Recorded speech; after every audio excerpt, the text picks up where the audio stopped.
Hey all you cool cats and kittens, welcome back to my channel. Today I'm doing a watercolor tiger eye. Here is where I show you the supplies I used. Here is a water-soluble graphite pencil by Faber-Castell, and the size is HB. Beautiful size, love it. The next thing on the agenda is the Caran d'Ache pencil, mechanical pencil.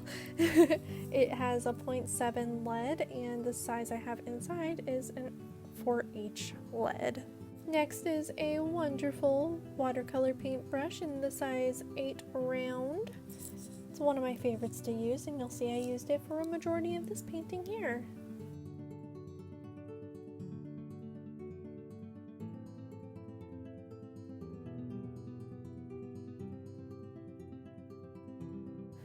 Yes, next is my favorite watercolor brush, and that is my Black Velvet.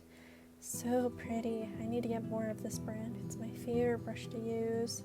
It is in size 4 round. It is a really small brush, so I can't use it for a lot of things, but it is my favorite brush. Definitely want to get more of these guys. Next is the Zen pencil, it is a watercolor brush. This is a nice affordable brand if you're looking for watercolor brushes on a budget that are of quality. That is the watercolor brush I highly recommend.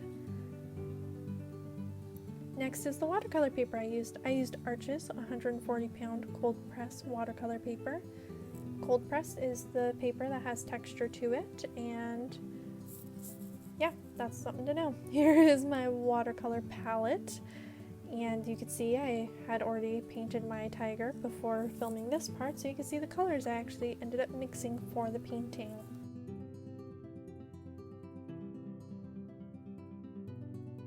And here is where I show you all of the paints that are in my palette that I used in the painting today. It's not all the paint that is in there, but they are all from this brand, M. Graham Watercolors.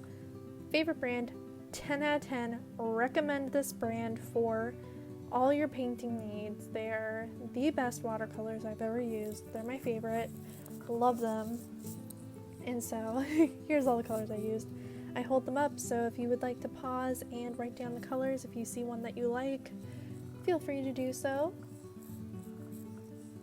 M. Graham has some honey mixed into it, so when it's in the palette, it actually doesn't completely harden all the way. It stays a little bit sticky and moist, and love that. It makes for a beautiful pigment, easy to get started using. All of the supplies I'll be using today I actually got at the Merry Artist. They are my favorite art supply store. I used to work there, and I highly recommend them. They do ship, and I'll leave a link to them down below. The best combo to get a black or gray is using the Burnt Sienna and Ultramarine Blue. That is how I got my blacks today, and you'll see that I have no black or gray in my palette, so Burnt Sienna and Ultramarine Blue, that is how I did it. I also used Brusho. This is the container, what it looks like. I did not have my container for my orange or yellow, so I showed you the red. If you're looking for Brusho, this is it. I didn't use my favorite method with it today, but I did make it look super cool. It's a magical product. Let me know if you guys want me to make a video on just Brusho, because I can do that. It'd be so much fun, so easy. I also used acrylic paint, just a little itty bit at the very end of the video. And the kneaded eraser. The big distraction for every artist ever is a kneaded eraser.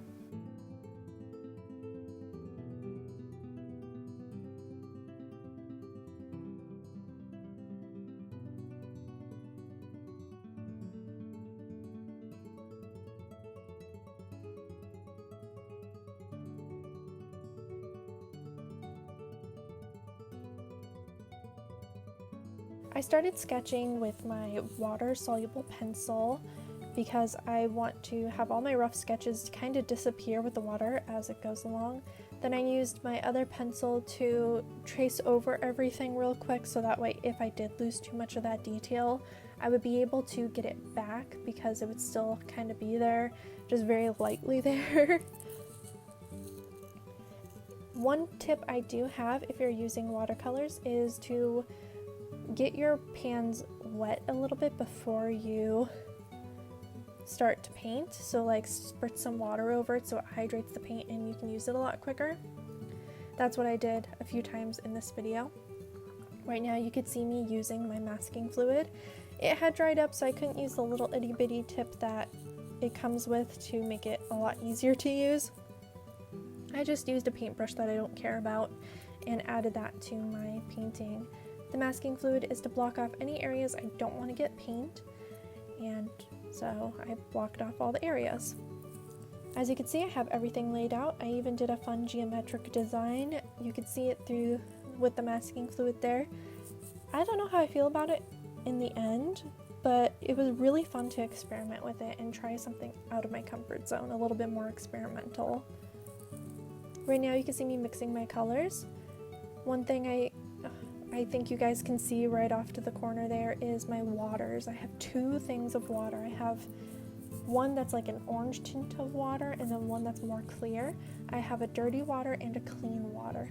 The dirty water is where I initially put my brush after I paint with it, so it gets all the paint out, and then I put it in my clean water, and then I finish cleaning it off there so my brush is nice and fresh and doesn't cross-contaminate my colors. Like, let's say I'm using orange here and then I went into blue or vice versa. I don't want those colors to mix because they'll muddy each other up, and so this is a good way to do that and just keep your brush clean as you work. Another tip with water and brushes is do not dunk your whole brush into the water and swoosh it at the bottom. That will damage your brush really badly. Just stick the bristles in, swoosh it around a little, get all the excess off, and when you're done painting for the day, do not let your paintbrushes dry standing up. Let them dry laying flat. That will also help you make your brushes last longer. I am a bad brush mom to 90% of my brushes. The only brushes I take extra good care of are my watercolor brushes. My acrylic, my oil brushes, those ones I don't treat very nicely, but my watercolor brushes I'm very gentle with, and I also take a lot of good care of them because I don't want to ruin my watercolor brushes. This project took a lot of layers to get it to where I liked how it looked. And I actually didn't like how it looked until the very end, and I didn't even think I was going to finish this, but I kept pushing through because I just wanted to try to paint this. I wasn't happy with it 90% of the time, but the ending I'm so happy with, and so it just goes to show if you're not happy with something, just keep working on it, you never know. At the end, you might be like, wow, this is the best thing I've ever painted. Or you still may not like it, but at least you learned from your mistakes. So that's what I recommend. Definitely keep painting. Don't stop.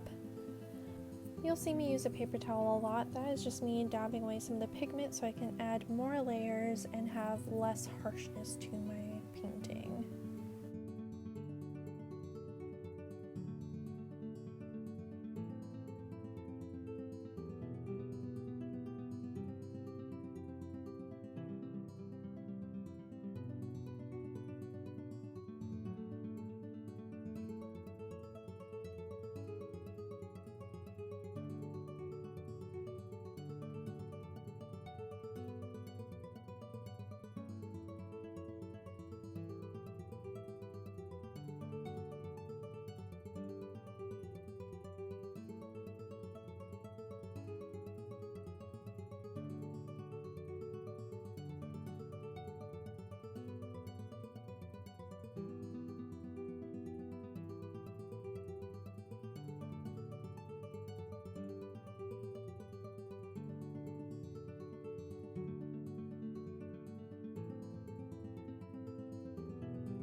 Now on to Brusho.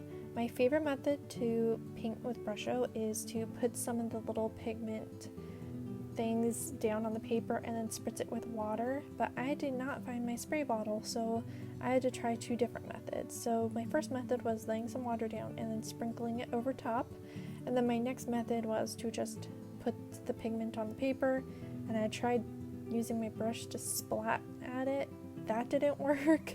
And so I just painted with it to show you how pigmented it ends up being just on its own without spraying it. And so the method I ended up using for my tiger piece was putting a lot of water down, like lots and lots of water, and then sprinkling it over top so it has that bursting effect. If you would like a more detailed video on how to use Brusho and all the goodness that comes with Brusho, let me know. I'd be more than happy to do it. I love the medium. It's so much fun to paint with, and it's such a fun and cool effect.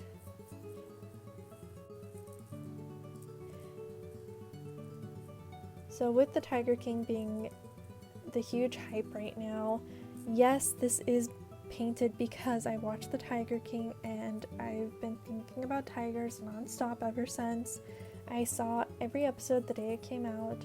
I've always been fascinated by tigers being held in captivity and why people want them as pets and all that stuff, like Fatal Attractions. I used to watch that show because it fascinated me, and so this seemed like something to fascinate me too.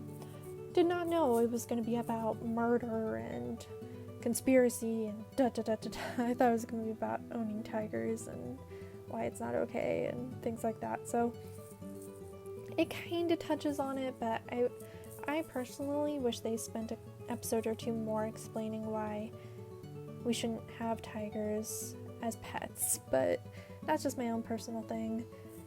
So my way of trying to help educate people on tigers is now going to be to make this video, and then right now I'm going to just read off some things I found on the World Wildlife Organization, just so you can be a little bit more educated. I'll leave links below so that way you can find all this stuff too if you'd like to adopt a tiger in the wild or help support saving the tigers. I'll leave all that information down below. So here are some tiger facts. After a century of decline, overall wild tiger numbers are starting to tick upward.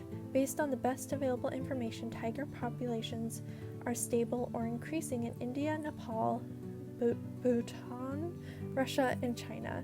An estimated 3,900 tigers remain in the wild, but much more work is needed to protect the species if we are to secure its future in the wild.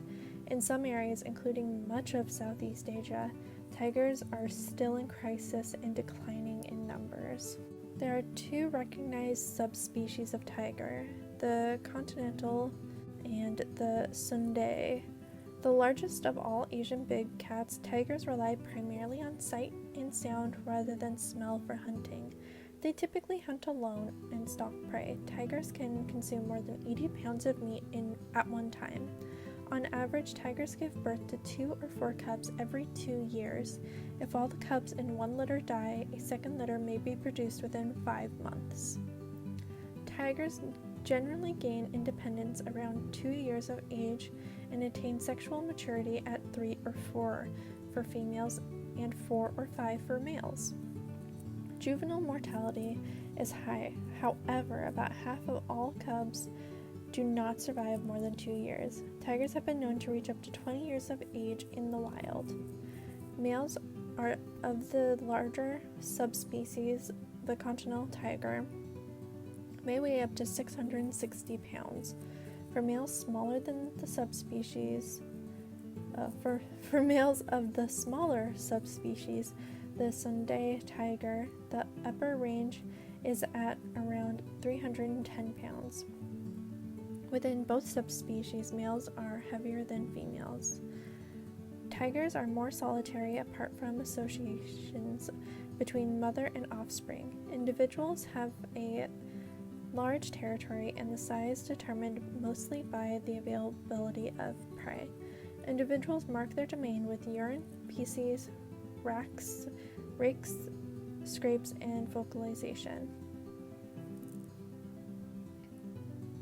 Across the range, tigers face unrelenting pressures from poaching, retaliatory killings, and habitat loss. They are forced to compete for space with dense and often growing human populations. There's a section talking about the threats to tigers, and there are a lot of threats to tigers, such as poaching and some others, but right now I'm going to read from the Tiger Farms and Captive Tigers section. Current estimates indicate that there are between 7,000 and 8,000 tigers being held at more than 200 centers in East and Southeast Asia, with roughly 3/4 of these tigers located in China. The current scale of commercial captive breeding efforts within these farms is a significant obstacle to the recovery and the protection of wild tiger populations. Because they are I can't say that word, I'm sorry. The demand for tigers products serve as a cover for illegal trade and undermine enforcement efforts. WWF is engaging with governments in the countries with active tiger farms and advocates ending breeding and phasing out farms. WWF also advocates for more improved regulation of the captive tiger population in the U.S. It is estimated that approximately 5,000 tigers reside in the U.S., and we must ensure that these animals are not exploited by or contributing to illegal trade in tigers and their parts. 5,000 tigers in the U.S. and how many was it again that are left in the wild? Let's scroll back. Oh yeah, it's 3,900. There are way more tigers in the U.S. than there are in the wild, which is really sad. And so I just wanted to read some information about tigers and how amazing they are. They are such beautiful creatures, and I can see why these people want to have tigers in their lives and want to show their appreciation to tigers and whatever is going on in their head. I get it. They're amazing, wonderful creatures, but they're not helping the problem. They're making the problem worse by owning these tigers. Instead of owning them, they should take the time to find ways to help the wildlife population grow by helping to end poaching of these beautiful creatures or something along those lines.